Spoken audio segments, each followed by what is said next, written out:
দারসুল কোরআন 128 বাংলা, পারা 27, সূরা তুর 52 নম্বর সূরা।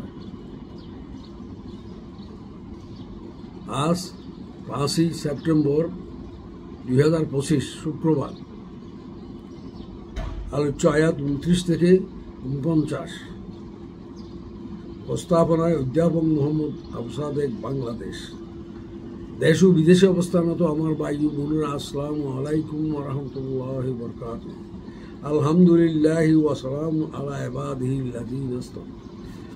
আউযু বিল্লাহি মিনাশ শাইতানির রাজীম। বিসমিল্লাহির রাহমানির রাহিম। এখন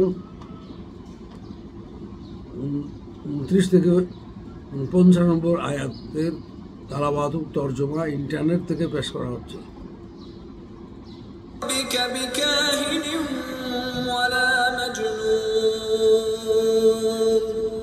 অতএব আপনি উপদেশ দান করুন, আপনার পালনকর্তার কৃপায় আপনি অতীন্দ্রিয়বাদী নন এবং উন্মাদ নন। أم يقولون شاعر نتربص به ريب المنون। তারা কি বলতে চায় সে একজন কবি, আমরা তার মৃত্যু দুর্ঘটনার প্রতীক্ষা করছি। قل تربصوا فإني معكم من المتربصين। বলুন, তোমরা প্রতীক্ষা করো, আমিও তোমাদের সাথে প্রতীক্ষারত আছি। أم تأمرهم أحلامهم بهذا أم هم قوم طاغون। তাদের বুদ্ধি কি এ বিষয়ে তাদেরকে আদেশ করে, না তারা সীমা লঙ্ঘনকারী সম্প্রদায়? أم يقولون تقوله بل لا يؤمنون। না তারা বলে এই কোরআন সে নিজে রচনা করেছে, বরং তারা অবিশ্বাসী। فليأتوا بحديث مثله إن كانوا صادقين। যদি তারা সত্যবাদী হয়ে থাকে তবে এর অনুরূপ কোন রচনা উপস্থিত করুক। أم خلقوا من غير شيء أم هم الخالقون। তারা কি আপনা আপনি সৃজিত হয়ে গেছে, না তারা নিজেরাই স্রষ্টা? أم خلقوا السماوات والأرض بل لا يوقنون। না তারা নভমণ্ডল ও ভূমণ্ডল সৃষ্টি করেছে, বরং তারা বিশ্বাস করে না। أم عندهم خزائن ربك أم هم المسيطرون। তাদের কাছে কি আপনার পালনকর্তার ভান্ডার রয়েছে, না তারাই সবকিছুর তত্ত্বাবধায়ক? أم لهم سلم يستمعون فيه فليأت مستمعهم بسلطان مبين। না তাদের কোনো সিঁড়ি আছে যাতে আরোহণ করে তারা শ্রবণ করে? থাকলে তাদের শ্রোতা সুস্পষ্ট প্রমাণ উপস্থিত করুক। أم له البنات ولكم البنون। না তার কন্যা সন্তান আছে আর তোমাদের আছে পুত্র সন্তান।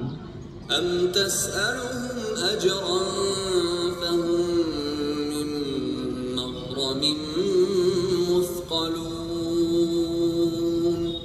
না আপনি তাদের কাছে পারিশ্রমিক চান যে তাদের উপর জরিমানার বোঝা থেকে বসেছে? أم عندهم الغيب فهم يكتبون। না তাদের কাছে অদৃশ্য বিষয়ের জ্ঞান আছে যে তারা লিপিবদ্ধ করে? أم يريدون كيدا فالذين كفروا هم المكيدون। না তারা চক্রান্ত করতে চায়, অতএব যারা কাফির তারাই চক্রান্তের শিকার হবে। أم لهم إله غير الله سبحان الله عما يشركون। না তাদের আল্লাহ ব্যতীত কোনো উপাস্য আছে, তারা যাকে শরীক করে আল্লাহ তা থেকে পবিত্র। وإن يروا كسفا السماء ساقطا يقولوا سحاب مركوم তারা যদি আকাশের কোনো খণ্ডকে পতিত হতে দেখে তবে বলে এটা তো পুঞ্জীভূত মেঘ। فذرهم حتى يلاقوا يومهم الذي فيه يصعقون তাদেরকে ছেড়ে দিন সেদিন পর্যন্ত যেদিন তাদের উপর বজ্রাঘাত পতিত হবে। يوم لا يغني عنهم كيدهم شيئا ولا هم ينصرون সেদিন তাদের চক্রান্ত তাদের কোনো উপকারে আসবে না এবং তারা সাহায্য প্রাপ্তও হবে না। وإن للذين ظلموا عذابا دون ذلك ولكن أكثرهم لا يعلمون গুনাহগারদের জন্য এছাড়া আরো শাস্তি রয়েছে, কিন্তু তাদের অধিকাংশই তা জানে না। واصبر لحكم ربك فإنك بأعيننا وسبح بحمد ربك حين تقوم আপনি আপনার পালনকর্তার নির্দেশের অপেক্ষায় সবর করুন। আপনি আমার দৃষ্টির সামনে আছেন এবং আপনি আপনার পালনকর্তার সপ্রশংস পবিত্রতা ঘোষণা করুন যখন আপনি গাত্রোত্থান করেন। ومن الليل فسبحه وإدبار النجوم এবং রাত্রির কিছু অংশে এবং তারকা অস্তমিত হওয়ার সময় তাঁর পবিত্রতা ঘোষণা করুন।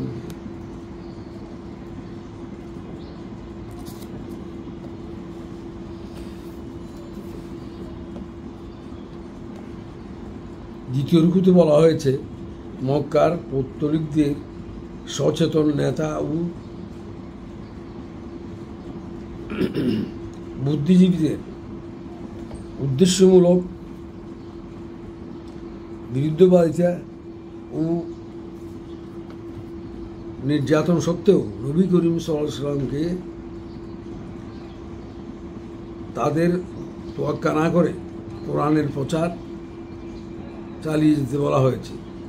কারণ যুগে যুগে কোনো এলাকায় নবী রাসূল এসে সত্যের দাওয়াত দিলে বিপদগামী মানুষকে সৎপথে আনার চেষ্টা করলে তখন স্থানীয় ক্ষমতাসীন সুবিধাবাদী নেতাও তাদের কর্তৃত্ব বজায় রাখার জন্যে নবী রাসূলদের নানা অপবাদ দিয়ে সাধারণ লোকদের দৃষ্টি অন্যদিকে ফিরাবার পায়তারা করত। তদানীন্তন মক্কার পৌত্তলিক গোষ্ঠীর নেতা আবু জেহেল গংরা সাধারণ মানুষের দৃষ্টি রাসূল সাল্লাল্লাহু আলাইহি ওয়াসাল্লামের দিক থেকে অন্যদিকে ফিরিয়ে দেওয়ার জন্যে তারা বলতো এ লোক পাগল অথবা গণক বা কবি বা জিনগ্রস্ত লোক।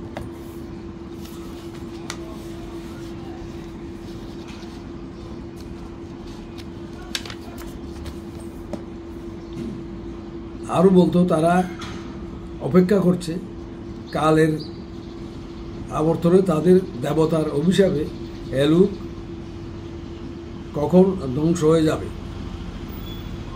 আল্লাহই সব কার্যকারণের মালিক, তাই তিনি রাসূল সাল্লাল্লাহু আলাইহি ওয়াসাল্লামকে বলেছেন তিনি যেন তাদেরকে বলে দেন যে তোমাদের সাথে আমিও অপেক্ষায় আছি, শীঘ্রই জানতে পারবে সেই পরিণাম কার উপর আসে। রাসূল সাল্লাল্লাহু আলাইহি ওয়াসাল্লাম 40 বছর তাদের মধ্যে ছিল, তারা তাকে আল আমিন বলে ডাকত। কোনো নির্বুধ অসংলগ্ন আচরণের লোককে তারা এ নামে ডাকতে পারে না। তারা জানত রাসূল করিম সাল্লাল্লাহু আলাইহি ওয়াসাল্লাম বিচক্ষণ বিশ্বস্ত উত্তম চরিত্রের লোক, শুধু তাদের জেদ ও বংশীয় অহমিকতা বশবর্তী হয়ে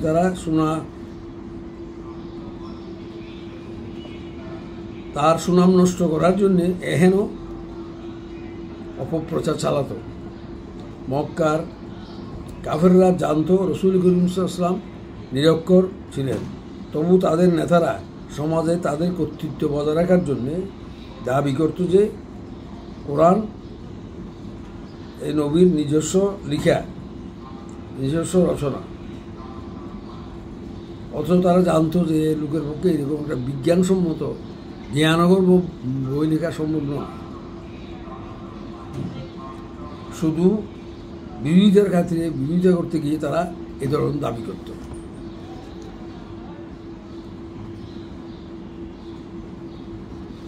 তাই আল্লাহ তাদেরকে চ্যালেঞ্জ করে বলেছেন যে তোমরাও মানুষ, তোমরা তোমাদের দাবিতে সত্য হলে তোমরা কোরআনের অনুরূপ একটি আয়াত বা সূরা রচনা করে নিয়ে আসো। আল কোরআনের অনেক জায়গায় এই চ্যালেঞ্জ দেওয়া হয়েছে। একটি মশহুর ঘটনা এই ব্যাপারে, যখন তারা এই ধরনের বারবার দাবি করতেছিল, তখন রাসূল করিম সাল্লাল্লাহু আলাইহি ওয়াসাল্লাম হযরত আলীকে নির্দেশ দেন সূরা কাউসার কাবা ঘরের দরজায় লিখে আসার জন্য। তখনকার দিনে যারা উচ্চমানের কবি ছিল তারা কবিতা লেখে তাদের কবিতার কয়েকটি পংক্তি কাবা ঘরের দরজায় লিখে আসত। তারা তো অপেক্ষা করতো যে তাদের এই পংক্তির সাথে মিলিয়ে অন্য কেউ লাইন লিখতে পারে কিনা। যদি না পারে তাহলে ওই কবির শ্রেষ্ঠত্ব প্রমাণিত হতো। এই ব্যাপারে দেখা গেল কেউ এই পংক্তির সাথে সূরা কাউসারের পংক্তির সাথে কোনো পংক্তি লিখতে সক্ষম হয়নি। শুধু একজন লিখতে পেরেছিল, তিনি লিখেছিলেন লাইসা হাজাল কালামুল বশার, অর্থাৎ এটি মানুষের কথা, অর্থাৎ আল্লাহর কালাম। তো 1979 সে কোরআনকে আল্লাহর কালাম বলে স্বীকৃতি দিল। এরপরও কাফেররা প্রায় 40টি সূরার বিকল্প তৈরি করার চেষ্টা করেছিল, কিন্তু সেগুলা অবাস্তব, হাস্যকর হওয়াতে তারা এই চেষ্টা পরিত্যাগ করে। প্রকৃত কথা হচ্ছে আল কোরআন শুধু ভাষাগত দিক নয়, বরং প্রজ্ঞাপূর্ণ, ভাব গাম্ভীর্য, যাতে প্রথম থেকে শেষ পর্যন্ত কোনো বৈপরীত্য নাই। একই বিষয়ে উপস্থাপনা থাকলেও তা ভাষাগত ভিন্নতা পরিদৃশ্য হয়।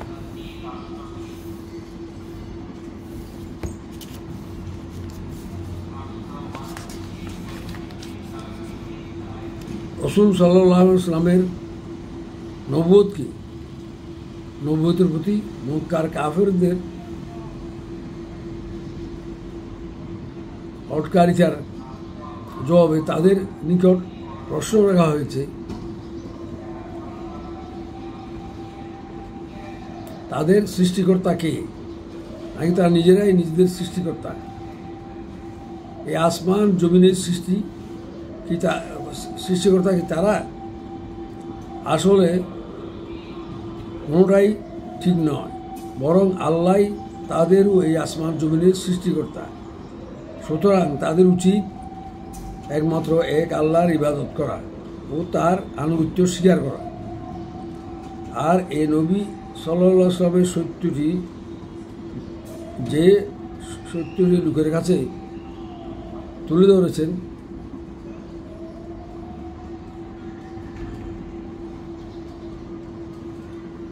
তাই প্রকৃত সত্য, কিন্তু এদের কাছে কোনো তারা অযৌক্তিকভাবে তার বিরোধিতা করছে। আল্লাহর এই প্রশ্নগুলো অত্যন্ত শানিত ও তীব্র। এগুলো পৌত্তলিকদের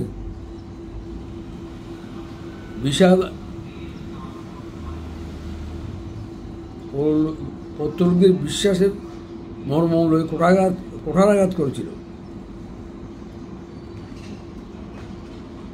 বুখারী, মুসলিম শরীফের বলা হয়েছে জুবাইর ইবনে মুতিয়ম মক্কার কাফেরদের পক্ষ থেকে বদর যুদ্ধের বন্দীদের মুক্তির ব্যাপারে আলাপের জন্য মদিনায় যান। তখন রসুল করিম সাল্লাল্লাহু আলাইহি ওয়াসাল্লাম মাগরিবের নামাজে সূরা তুর পাঠ করতেছিলেন। তখন রসুল করিম সাল্লাল্লাহু আলাইহি ওয়াসাল্লাম সূরা তুরের এই আয়াত পর্যন্ত পৌঁছলেন। তখন তিনি অনুভব করলেন যে তার বুক যেন ভেঙে চুরমার হয়ে যাচ্ছে। পরবর্তীতে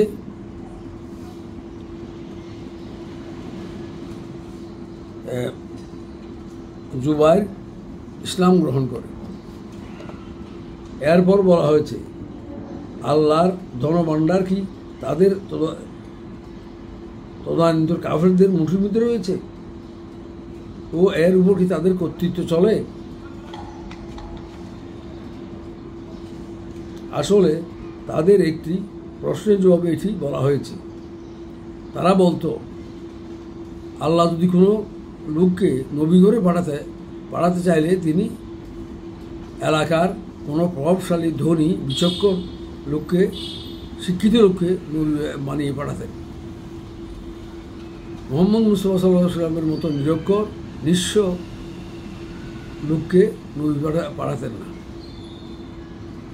তাই আল্লাহ জবাব বলছেন যে সব কিছুর কর্তৃত্ব আল্লাহর হাতে।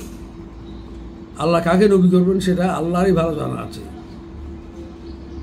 নবী হওয়া কোনো সাধারণের ব্যাপার না, এটা আল্লাহর রহমতে যাকে দেন তিনি সেটা পান, সেখানে কারো কর্তৃত্ব চলে না। রাসূল সাল্লাল্লাহু আলাইহি ওয়াসাল্লাম যে সত্যের দিক দিয়ে মক্কার কাফেরদের আহ্বান করছিলেন তা আল্লাহর পক্ষ থেকে সত্য, অর্থাৎ মানুষের সৃষ্টির উদ্দেশ্য ও তাদের কর্তব্য কি।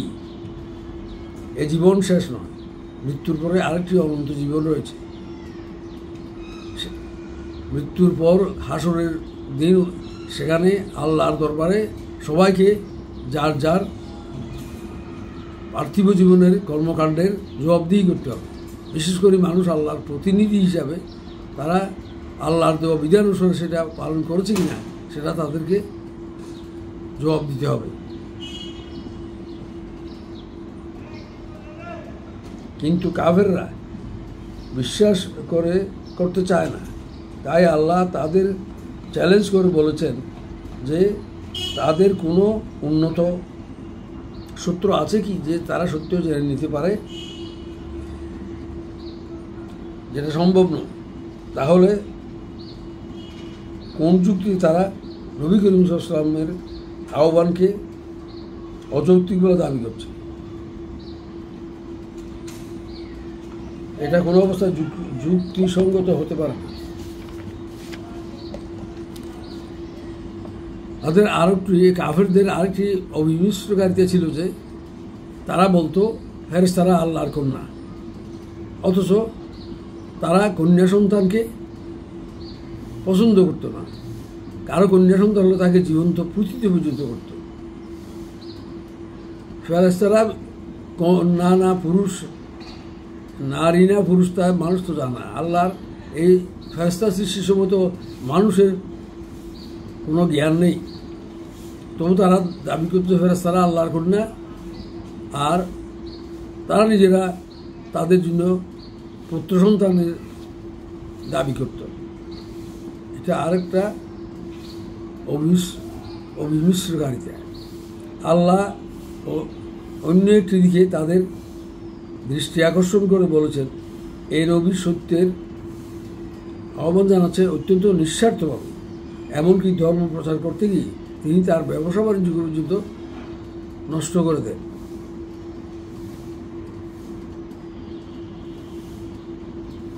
শুধু তিনি চান বিপদগামী লোকেরা সত্যের পথে আসুন।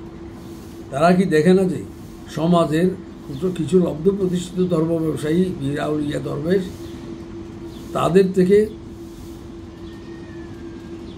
নজর নিয়ে যাচ্ছে, তবু তারা তাদের সেই ভণ্ডদের পিছনে দৌড়াচ্ছে। আল্লাহ আরও বলেছেন যে মক্কার কাফেররা রাসূল সাল্লাল্লাহু আলাইহি ওয়াসাল্লামের দাওয়াতের বিরোধিতা করেও তারা বিরোধিতা করার ভিত্তি কি? তাদের কাছে অদৃশ্য জগতের তথ্য পাওয়ার কোনো সূত্র নেই। শুধু জেদের বশবর্তী হয়ে নিজেদের কৌলিন্য বজায় রাখার জন্য বিরোধিতার খাতিরে বিরোধিতা করছে, রসুলের নবুয়তকে অস্বীকার করে। এমনকি তদানীন্তন মক্কার কাফেররা রসুল করিম সাল্লাল্লাহু আলাইহি ওয়াসাল্লামকে ধ্বংস করার জন্যে, তার প্রচার বন্ধ করার জন্যে তাকে মেরে ফেলার ষড়যন্ত্র করে। তাই আল্লাহ চ্যালেঞ্জ দিয়ে বলেছেন যে তার প্রেরিত নবীকে মোকাবেলা করার শক্তি কারো নেই, বরং তাদের ষড়যন্ত্রের ফল তাদের উপরে উল্টে এসে পড়বে। কারণ নবী পক্ষে আছেন আল্লাহ মহাজ্ঞানী পরাক্রমশালী, অথচ এই কাফের গোষ্ঠীর পক্ষে তাদের রক্ষা করা এরকম কোনো শক্তি নেই যে তাদেরকে আল্লাহর হাত থেকে বাঁচাতে পারে।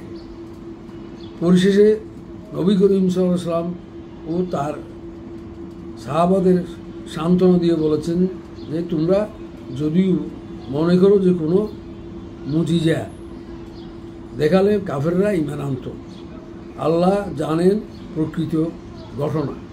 তাই তিনি তাদেরকে জানিয়ে দিয়েছেন এই কাফেরদের কাছে যতই চমকপ্রদ মুজিজাত প্রদর্শন করা হোক না কেন, তারা এটাকে অস্বীকার করার পায়তারা করবে, কিছুতেই ঈমান আনবে না। তাই নবী করিম সাল্লাল্লাহু আলাইহি ওয়াসাল্লাম ও সাহাবা ও পরবর্তীতে কিয়ামত পর্যন্ত আসা ইসলামের প্রচারকদের অধৈর্য না হয়ে প্রজ্ঞার সাথে সত্যের আহ্বান, ইসলামের আহ্বান আহ্বান করে যেতে হবে। আল্লাহ তাদের সাথে আছে, মুজাহিদদের সাথে আছে। তাই কাফেররা তাদের কোনো ক্ষতি করতে পারবে না। কাফেররা যতই অনমনীয়তা প্রদর্শন করুক না কেন, মৃত্যুর পরে যে জীবন আসবে সেখানে তারা এই বিরোধিতার মর্মান্তিক পরিণতি ভোগ করবে। তবু আল্লাহ মানুষের সতর্ক করার জন্য এখানে সেখানে প্রাকৃতিক বিপর্যয় দিয়ে থাকেন, যাতে মানুষ সৎপথে ফিরে আসে। ইরশাদ হয়েছে সূরা রুমের 41 নম্বর আয়াতে, বিসমিল্লাহির রহমানির রহিম, যাহারাল ফাসাদে বিল বাররি ওয়াল বাহরি বিমা কাসাবাত আইদিন নাস লিইউযাকাহুম বাদাল্লাযী আমালু লাআল্লাহুম তুরজিউন। অর্থাৎ জলস্থলে যে বিপর্যয় আসে তোমাদের দুষ্কর্মের ফল, এই দুষ্কর্মের কিছুটা ফল ভোগ করার জন্য আমি এগুলো করে থাকি, যাতে এর আঘাতে তারা সত্য পথে ফিরে আসে।